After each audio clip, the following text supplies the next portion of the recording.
nous sommes sur une perspective que M. Atangadi reste dans son coin et qu'il ne fasse que son job. S'il a quelque chose à faire, c'est d'aller demander à M. Paul Biya de convoquer le congrès du RDPC, tout faire pour que celui-ci soit candidat et qu'il se mette aussi en ordre de bataille. C'est tout ce qu'on peut demander. Alors, nous sommes pour... Le parti au pouvoir est prêt à frauder par tous les moyens, quels que soient les moyens.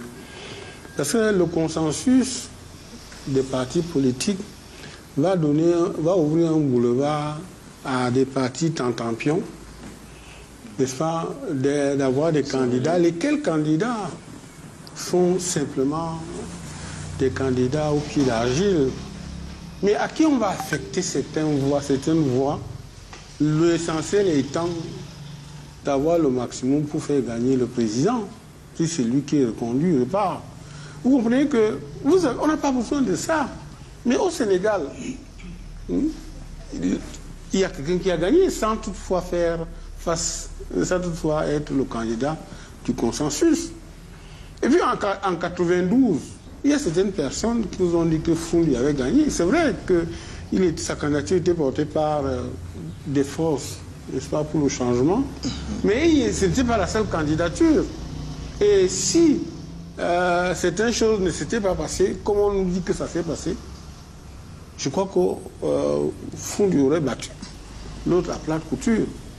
Donc, si tant que l'opposition ne maîtrise pas, n'est-ce pas, la chambre électorale de l'ECAM, tant que l'opposition ne maîtrise pas les influences d'Atangadi sur l'ECAM, sur le Conseil constitutionnel et surtout, il ne faut pas aller vers là parce que les gars vont décider du nombre de voix qu'ils vous donneront et certaines voix qui vous reviennent seront distraites et seront affectées à d'autres. Ce qu'il faut faire, et je pense que c'est faisable, je crois que, je ne sais pas si c'est le bon qu'il a dit, ou alors Fabon, c'est qu'il faut avoir le bon contrôle, la bonne maîtrise de l'élection. C'est-à-dire qu'il faut former des gens qui sont capables d'aller à l'élection avec leur casse-croûte, qu'ils votent, qu'ils attendent. J'ai vu ça marcher en 2002, je crois 2002, avec feu le président Ndamjoya. J'ai couvert les élections, j'ai couvert une partie en 96. En 1996, tout le monde disait que le sultan roi de Bamoun allait battre Ndamjoya.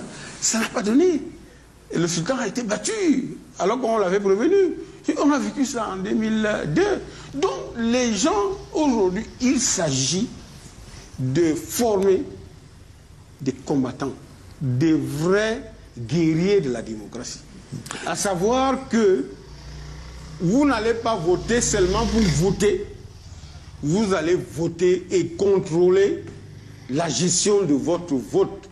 Vous allez voter, n'est-ce pas, et être prêt à aller n'importe où. Aucun sous-préfet. Et il faudrait qu'Atangadi avertisse ses sous-préfets. Parce que vous savez qu'en 92, il y en a qui ont failli passer des vies à trépas. Parce que si il y a une motion d'ordre qui est donnée à savoir que vous, les sous-préfets, vous, les membres de l'ECAM, laissez the show must go on. Laissez. Parce que si vous n'avez pas craint, vous n'avez pas peur de vous-même, pour vous-même, craignez votre famille, pour votre famille. Donc, laissez les uns et les autres. Et puis, vous croyez que, quel que soit le nombre, donnez même 7 ans encore, ou 14, et même 21. Moi, je suis prêt, si je suis vivant, à voter M. Biya en 2032. D'accord. D'accord. Merci, Soulé. Parce que j'estime que... Madame. J'estime que... Soulé, on l'a dit très rapidement. Un mandat, 2 mandats ou 3 mandats, il n'y a pas de problème, mais... on a déjà allumé l'interrupteur. Il partira de certains membres du gouvernement, n'est-ce pas, qui bafouent le droit, qui sont dans la République des indisciplinés et ils se foutent pas mal de ça. Ce n'est que ça au Cameroun. Et vous allez voir la plupart des choses qui, n'est-ce pas, empêche le Cameroun aujourd'hui d'avancer, c'est le non-respect des décisions de justice. Parce que si vous ne respectez pas les décisions de justice, n'est-ce pas, vous revenez à l'état Darwin, c'est-à-dire qu'un pays où c'est la loi du plus fort qui est la meilleure. Tout désordre, invectif, manipulation, appel à l'insurrection, messages de haine doivent cesser car ces forfaits seront désormais traités avec la rigueur de la loi. Sans le citer, Paul Atanga-Nji énumère quelques faits qui semblent correspondre aux récentes sorties du leader du MRC, Maurice Kamto. Accusations contre Elections Cameroun au sujet du processus d'enrôlement sur le fichier électoral. Mobilisation d'acteurs en vue d'une éventuelle candidature à la présidentielle 2025, entre autres. Sur le sujet, le MINAT se voit on ne peut plus clair. On vous donne de la nourriture dans un plat et vous décidez de manger à terre. Vous devez l'assumer entièrement sans tenter d'embarquer des innocents, des personnes naïves et vulnérables dans votre chute ou enfer politique. Sur un ton martial et se référant au discours présidentiel du 31 décembre 2024 et du 10 février dernier, le patron de la préfectorale promet un avenir peu enviable à tous ceux qui vont oser perturber le processus électoral par des actes de violence. Je redis aujourd'hui, si cette personne persiste dans la logique de provocation, de manipulation, de dresser les Camerounais les uns contre les autres, il va une fois de plus terminer sa course dans le pays de si je savais. Et cette fois-ci, dans le pays de si je savais, le séjour sera long. Il sera même très long. La patience de l'administration a des limites. Enfin, Paul Atanga-Nji invite ceux qu'il qualifie d'hommes politiques véreux à laisser les CAM se concentrer au mieux sur l'organisation des échéances électorales à venir.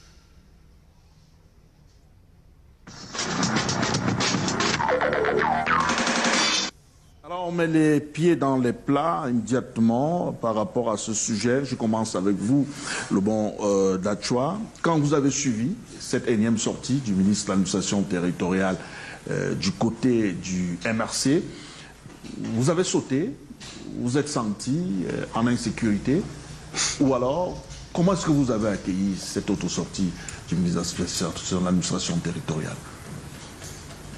Bon, enfin, il faut dire, Bouba, c'est que jusqu'à un certain moment, ça faisait rire. Mais là, ça commence à ne plus faire rire. Bon, quand on essaye de réfléchir à l'opportunité de cette sortie, on ne trouve pas l'opportunité. Du moins, de notre côté, nous ne trouvons pas l'opportunité dans tout ce que ce ministre a dit. Vous savez, je voudrais ici convoquer un proverbe africain qui dit que c'est le rat qui a mangé le piment qui court sans raison. C'est le rat. C'est le rat qui a mangé le piment qui court sans raison. Pour parler simple. Qui est le rat? Pour parler simple. Pour parler simple. C'est celui qui s'agit trop ou réagit de manière excessive, cache souvent quelque chose à se reprocher. Parce que il faut bien qu'on puisse trouver quelque chose de logique à tout cela. Vous savez, on est républicain, hein? Je pense que vous l'avez signalé à l'entame de cette émission, dont nous n'allons parler ici qu'avec les faits. Et les faits sont têtus. En 2011, personnellement, mon entreprise a été sollicitée par le révérend pasteur Massingams, qui est président de la CONAC. Donc, pour ceux qui ne savent pas, c'est la Commission nationale anticorruption. En 2011, je suis sollicité pour la production et la réalisation du premier rapport de la CONAC. Premier rapport. Et dans ce rapport, c'est les faits. Il est écrit à la page 245, après un audit de la CONAC portant sur plusieurs milliards à la Campost, il est écrit à la page 245 le déclenchement des poursuites judiciaires contre toutes les personnes impliquées dans les détournements. Il s'agit de Paul Atangadi. J'ai fouillé, hein. Ce n'est pas un homonyme. C'est celui qui fait les fameuses conférences de presse. Donc, impliqué dans les détournements, il s'agit de Paul Atangadi, Jean-Pierre Mugubelinga, Charles Tawamba et bien d'autres personnes. 2011, accusé de détournement, c'est-à-dire que de deniers publics, notre agent, M. Atangadi. Paradoxe managérial de M. Paul Biya, parce que c'est lui qui en a franchement l'expertise. M. Paul Atangadi est nommé ministre en 2018. Les habitudes ayant la peau dure, 2020, la Chambre des comptes fait un audit sur la Covid-21 et se rend compte que le même ministre a acquis sous forme de dons 15 000 kits de dépistage rapide de Covid. 15 000 kits sous forme de dons qu'il a revendus au ministère de la Santé publique pour un montant de 288 millions, 15 000 kits. C'est-à-dire qu'il a vendu chaque kit, hein, les gens avec Camerounais peuvent faire la division, il a vendu chaque kit à 19 200, des kits qui étaient homologués par le ministère du Commerce à 700 francs. Le Premier ministre, parce que c'était surréaliste, qu'un ministère qui reçoive un don aille vendre ce don à une autre administration publique. Le montant la facture avait été réglée par le MinSanté. Le Premier ministre a sommé ce ministre de l'administration territoriale de restituer les 288 millions. Mais au-delà de ça, que dit la Chambre des comptes dans ses conclusions? La Chambre des comptes dit, et là nous sommes aux pages 99 et 100 du rapport de la Chambre des comptes de 2021. La Chambre des comptes dit, au vu de ces constatations, la Chambre des comptes souligne l'opacité entretenue par le ministre. Ils ne disent pas par le ministère. La Chambre des comptes dit l'opacité entretenue par le ministre de l'administration territoriale et le ministre de la santé publique dans la gestion de cette transaction controversée, alors que subsiste un risque de distraction de cette somme. Je reviens donc à mon fameux proverbe. C'est le rat qui a mangé le piment qui court sans raison. Ce ministre, je n'ai pas terminé, Bouba. Je vous ai dit d'entrée de jeu, vous aviez des sujets de mise en bouche. Oui. J'ai décidé de ne pas prendre parole sur ces sujets parce que pour moi, ça c'était le plat de résistance, pour moi. D'accord. Donc, ce ministre dit dans sa conférence de presse, il parle de politicien véreux. En français facile, politicien véreux. Moi, je parle avec les faits. J'ai cité le rapport de la CONAC 2011.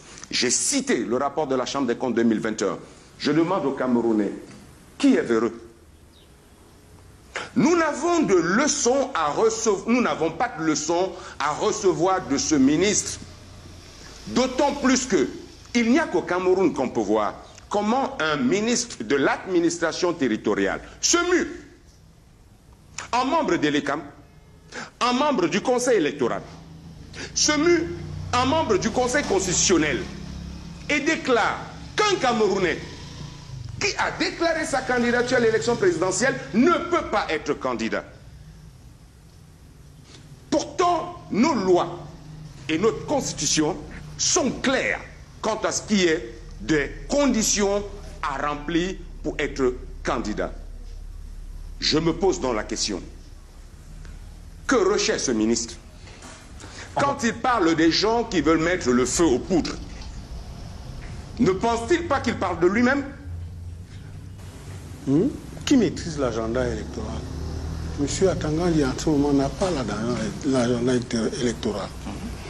Comment vous pouvez faire dans l'art du divinatoire alors que vous ne savez même pas qui est candidat à une élection et vous prévenez, n'est-ce pas, des risques d'insécurité et du trouble à l'ordre public?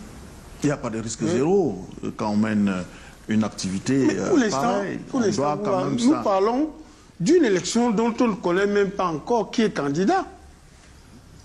Et puis, quel est le rôle de l'administration territoriale dans l'organisation d'une élection?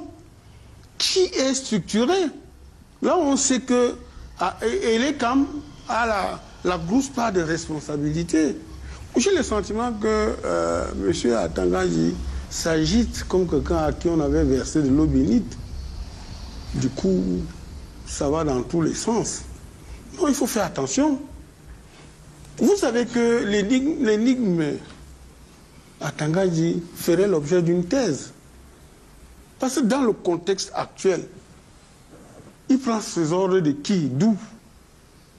Il veut changer quoi? Et puis, quelle est cette provocation? À la limite, un acharnement contre Maurice Kamto et Cabral Libye. Parce que je préfère citer les noms. Est-ce que vous pouvez légitimer une élection aujourd'hui en excluant Maurice Kamto et Cabral Libye et penser que c'est une vraie élection à la présidentielle? Parce que quand vous avez enlevé les deux, il faut maintenant peut-être un candidat automatique. Jusqu'aujourd'hui, la personne que M. Atangandi veut défendre, c'est le président Biya, qui ne s'est même pas encore prononcé. Vous savez pourquoi? Moi, je vous disais tout à l'heure, ce que j'ai vu hier au boulevard peut changer de code. Qu'est-ce qui vous dit qu'une femme de là ne sortirait pas? Mais attendez, les femmes au moins changent, elles sont fidèles au changement des couleurs et des motifs de pagne chaque année.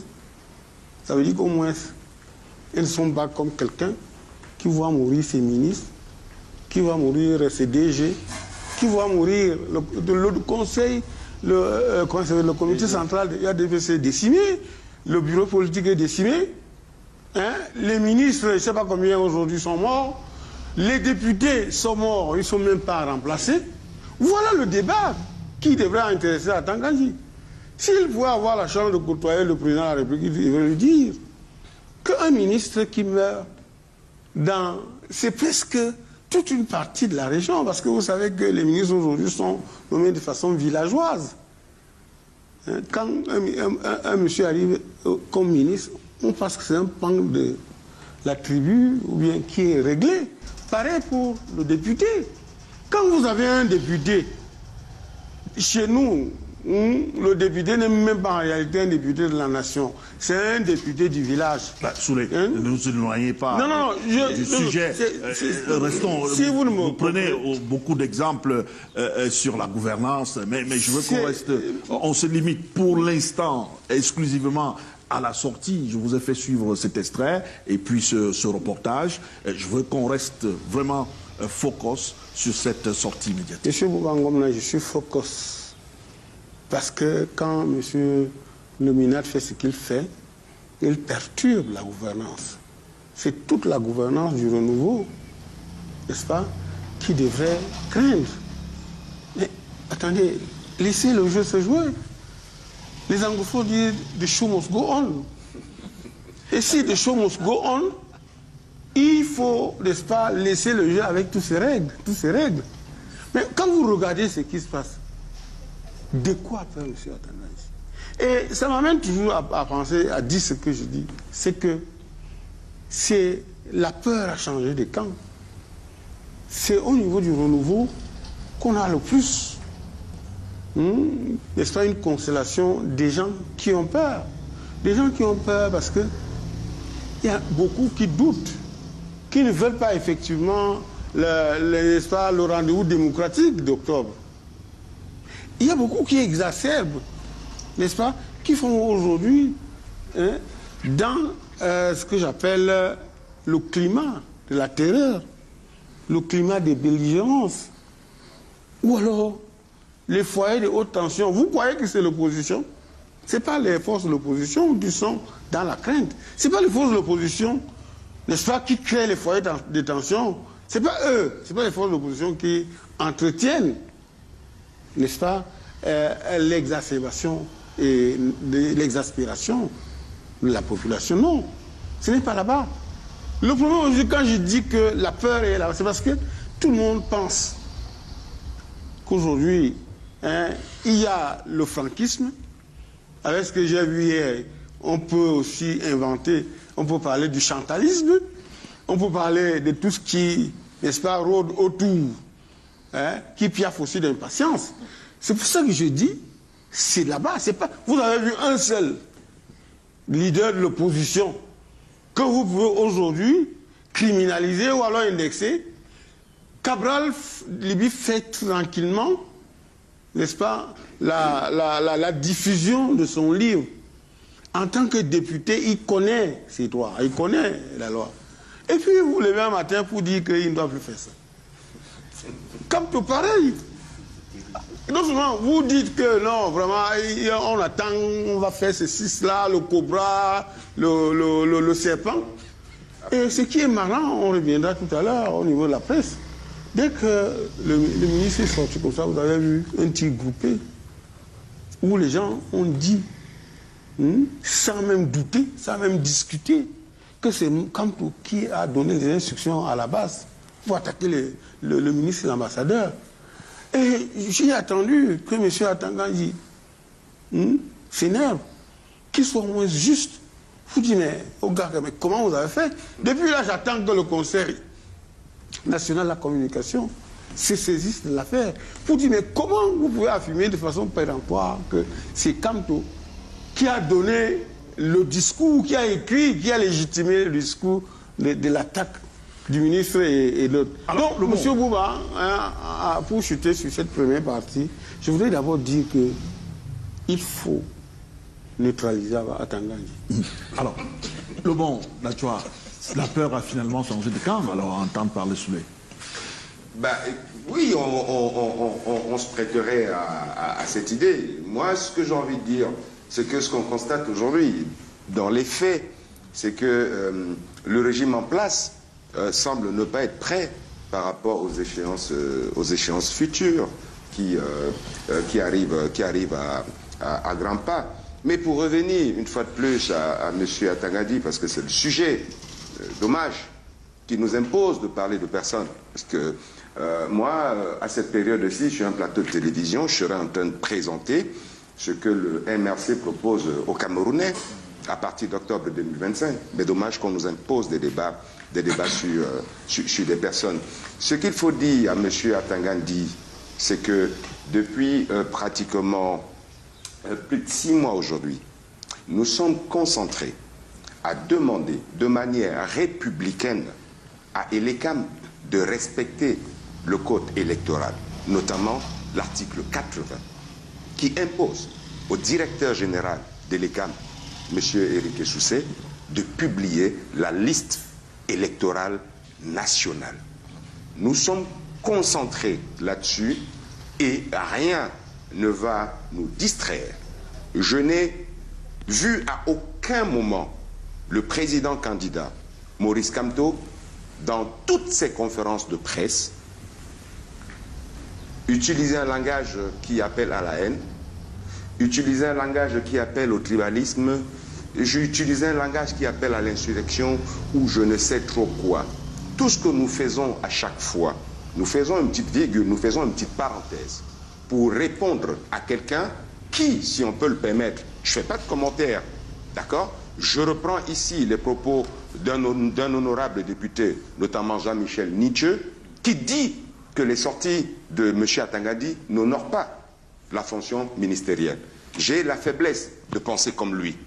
Donc, il faudrait que les Camerounais comprennent que tout ce que M. Atangandji fait aujourd'hui, c'est dans le sens de la démobilisation des Camerounais, qui depuis le 2 janvier 2025 et depuis 2024 s'inscrivent de manière massive sur les listes électorales. Sinon, quel est l'intérêt? Quel est l'intérêt pour lui de déclarer au stade où nous en sommes aujourd'hui que le président candidat Kamto ne peut pas être candidat. Quel est l'intérêt pour lui aujourd'hui de déclarer que l'honorable Cabral Libye ne peut pas être candidat? Quel est l'intérêt pour lui, ministre de l'administration territoriale? Parce que j'ai entendu l'analyse politique aujourd'hui ressasser le MINAT encadre le processus électoral. Non. Non, non, non. Ne donnez pas cette impression aux Camerounais. Le MINAT est un des acteurs parmi tant d'autres. Mais celui qui assure l'organisation des élections au Cameroun s'appelle Elekam. Et Elekam, de par la loi de la République du Cameroun, Elekam est un organe autonome. Il faut qu'on le sache. Donc, M. Atangandi, au stade actuel des choses, n'a rien à voir dans le processus électoral. N'est pas qualifié pour dire qui peut être candidat ou qui ne l'est pas. N'est pas qualifié pour dire aujourd'hui quel est le parti politique, qui peut porter une candidature ou pas. N'est pas qualifié aujourd'hui, malgré le fait qu'il ne respecte pas les décisions de justice, notamment dans le cas du PCRN. Il y a une décision de justice qui reconnaît l'honorable Cabral Libye comme président, mais M. Atangandi sans aucun problème. Nous restons concentrés, nous nous battons pour que Elekam respecte l'article 80 de la loi électorale. Nous nous battons et encourageons les Camerounais tous les jours à aller s'inscrire massivement sur les listes électorales. Donc que M. Atangandi prenne un peu son mal en patience. C'est vrai qu'il a peur de perdre un ensemble de pouvoirs et de privilèges qu'il a aujourd'hui. Mais la vie est ainsi faite. Il finira par les perdre.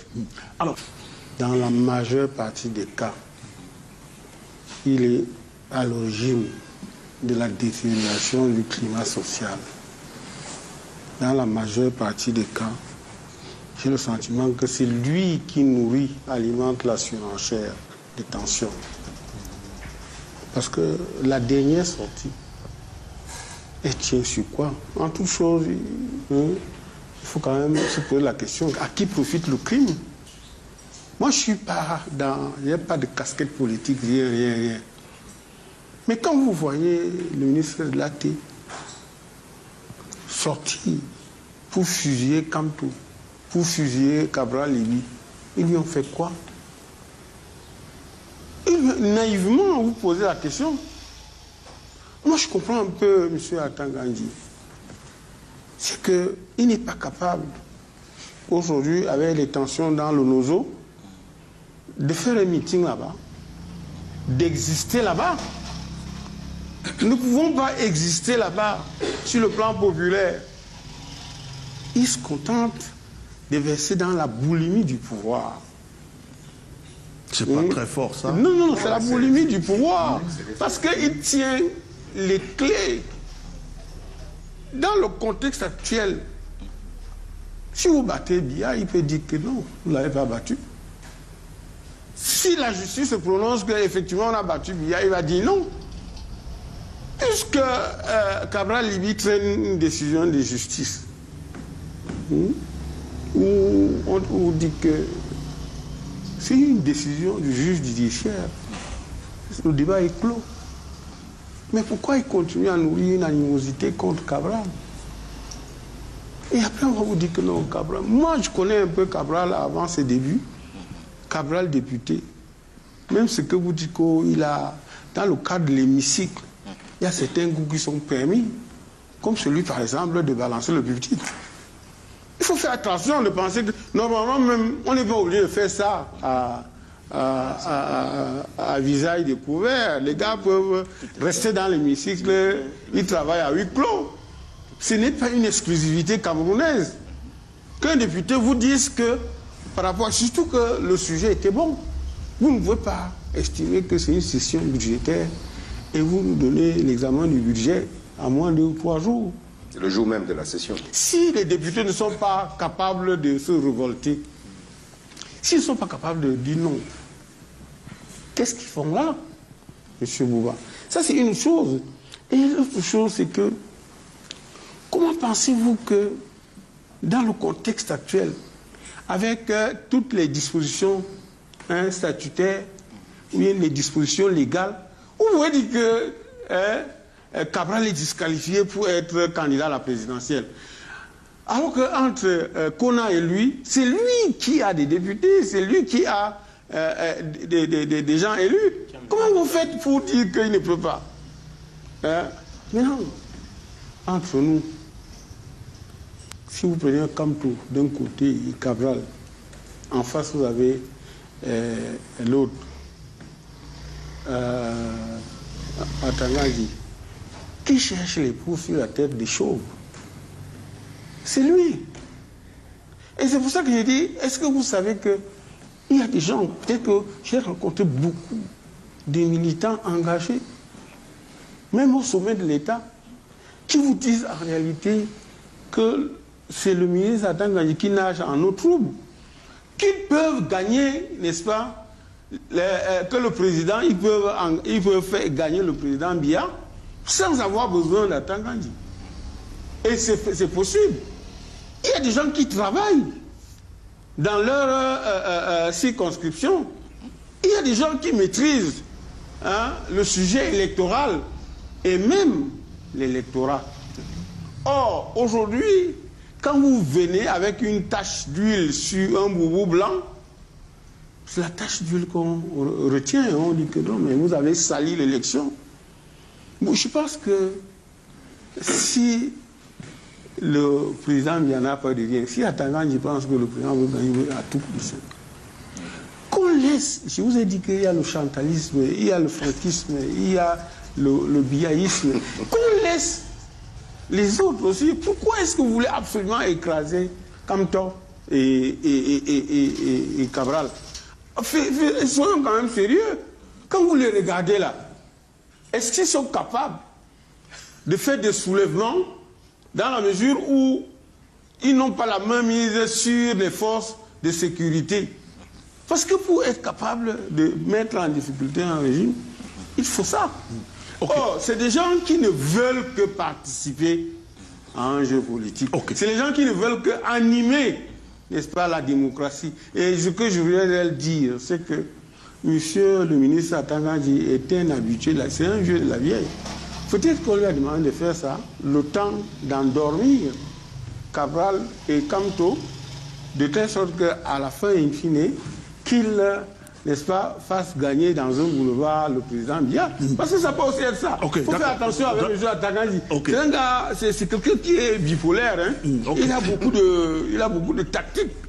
Parfois, il vous donne l'impression qu'il ne maîtrise rien, mais faites attention. D'accord. On sort par là très rapidement sur cette question en une minute pour chacun autour de cette table. Peut-on s'attendre à un apaisement de la situation dans les jours à venir? Mais on n'a pas à s'attendre à un apaisement. Il faut que chacun reste dans son rôle. Chacun doit rester dans son couloir. Le MRC est un parti légalement reconnu au Cameroun qui exerce son activité encadrée par la Constitution. Et jusqu'à présent, nous ne faisons que ça. Le MRC, c'est un parti qui a tenu sa convention, je vous le rappelle, en décembre 2023 et qui a décidé de porter son choix sur le président candidat Maurice Kamto à l'élection présidentielle de 2025.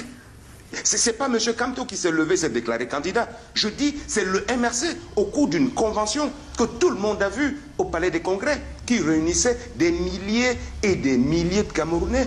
Le MRC, aujourd'hui, prépare cette échéance-là, une échéance cruciale.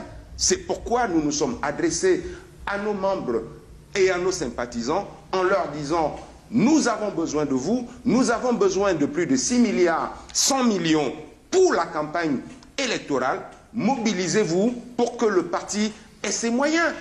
Aujourd'hui, nous sommes en train de travailler à recruter un ensemble. C'est pas ce que je vais dire là n'est pas super confidentiel. Nous sommes en train de travailler à recruter un ensemble d'observateurs pour les élections à travers le territoire national. 30 000 observateurs fois 2. Nous sommes là-dessus. Dans quelques jours, le président candidat Kamto viendra présenter le programme de gouvernance détaillé et chiffré du MRC aux Camerounais. Nous sommes sur une perspective que M. Atangaji reste dans son coin et qu'il ne fasse que son job. S'il a quelque chose à faire, c'est d'aller demander à M. Paul Biya de convoquer le congrès du RDPC, tout faire pour que celui-ci soit candidat et qu'il se mette aussi en ordre de bataille. C'est tout ce qu'on peut demander. Alors, nous sommes pour... Le parti au pouvoir est prêt à frauder par tous les moyens, quels que soient les moyens. Parce que le consensus des partis politiques va ouvrir un boulevard à des partis tentampions, n'est-ce pas, d'avoir des candidats. Lesquels candidats sont simplement des candidats au pied d'argile. Mais à qui on va affecter certaines voix, l'essentiel étant d'avoir le maximum pour faire gagner le président. Si c'est lui qui reconduit, repart. Comment tu peux aussi regarder une vidéo sans t'abonner? Abonne-toi! Surtout clique sur la cloche de notification. Ça, c'est la page de Buzz. Si tu veux être au courant des buzz et toutes les actualités au 237, abonne-toi et clique sur la cloche de notification. Partage aussi pour m'encourager. Surtout, si tu as quelque chose à dire, papa, lâche un commentaire.